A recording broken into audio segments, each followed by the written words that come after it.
Are you sick of getting flack for the whole Conor Ben situation? I feel like it's a little bit disappointing because I don't feel like everybody gets treated in the same way. Do you know what I mean? And also, I'm not saying that I'm concerned about other people you don't hear stuff on, but other fighters have failed drug tests. I've not seen one report on it. I've not seen one interview on it. And I know that Conor's high profile and he's probably not done everything completely right. But it has been over a year now of everyday conversations about Conor Ben.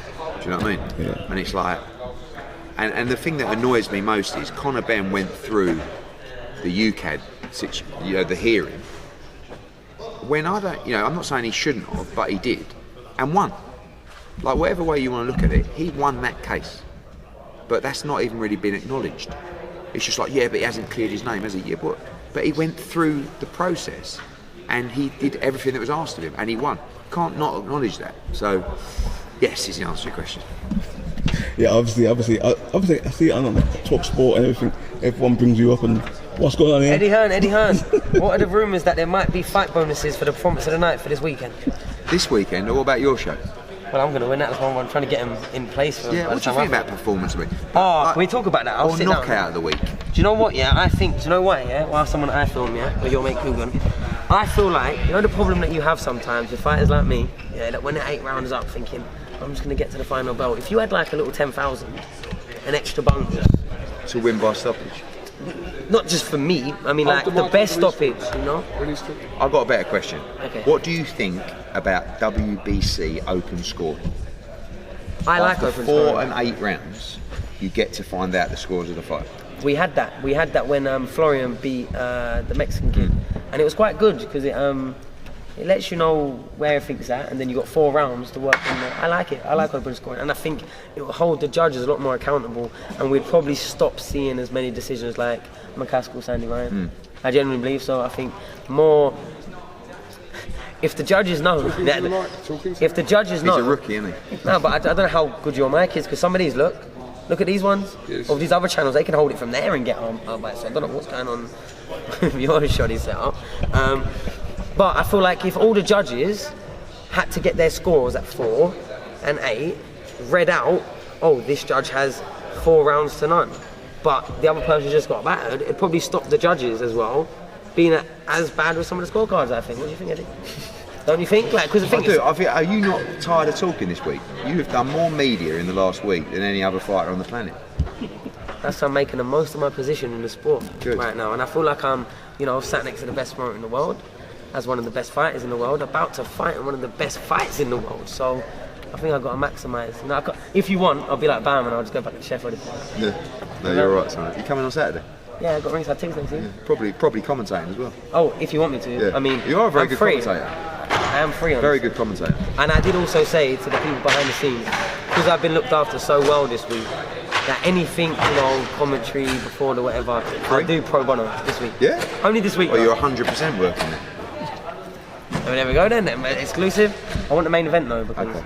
Shall I finish these interviews? You still didn't answer your question about 10 grand. You go, I'll catch you boys. Sonny, you still didn't answer your question about the 10 grand thing. 10 grand. See how good he is. You see how good he is. I don't need one off Eddie. I don't need a Rolex. Undisputed Rolex, 100%. But like a proper good one, or just a shitty like. Listen, you lot fucking make me laugh. When I say I buy you a Rolex, they all come. I want the Sky Dweller. It's 45 grand. I'm joking. I'm joking. I've only got little wrists. You get a girls one. All right. They're the same price, Sonny. Right, sorry. Yeah, sorry about that. back. Yeah, so like, we got upside Thompson this weekend. So how you feel you got your chance of your guy this weekend? I think it's a really tough fight, but I like the fact that 1, he has tremendous punch power, 2, he has great speed, 3, he's a great athlete, 4, he's a huge cruiserweight. So on the whole, I think if you're going to be in a fight that's before your time or slightly above your levels, I've had fighters in fights in the past, probably when I was a little bit green, where you kind of think, how actually was he going to win that fight? Do you know what I mean? Yeah. Jordan Thompson can knock Joe Alcantara out, unquestionable. He can knock anybody out. So you've got a chance in the fight, but you've always got to have a chance in the fight. And I've been impressed with the way that he has handled the whole situation. I think he's mentally very strong, and I think he's got a chance in the fight. But he's a big underdog because Joe Albertaz is number one in the division. Yeah, obviously moving swiftly on to heavyweight division. Any more movement on the Wilder AJ fight? No, not really. I mean, we know that fight was supposed to happen in January. We agreed terms for that fight.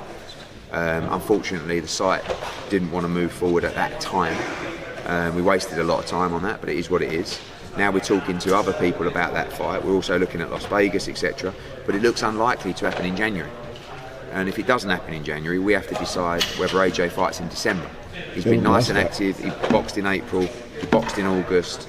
So we'll have to see. But he's enjoying the activity. Like right now, when you have the belts, it's a great thing to have, but you get messed around so much. It's like, oh, this mandatory's coming up. You get a letter. It's 28 days of negotiations for this fight. Then you go to purse bids. You've got 28 days to the purse bid. Then you do a deal with a day to go. And it's like, before you know it, you've had like 4 months of conversations and negotiations where with no belts you can fight whoever you want. And I think he's enjoying that. We chased undisputed for so long.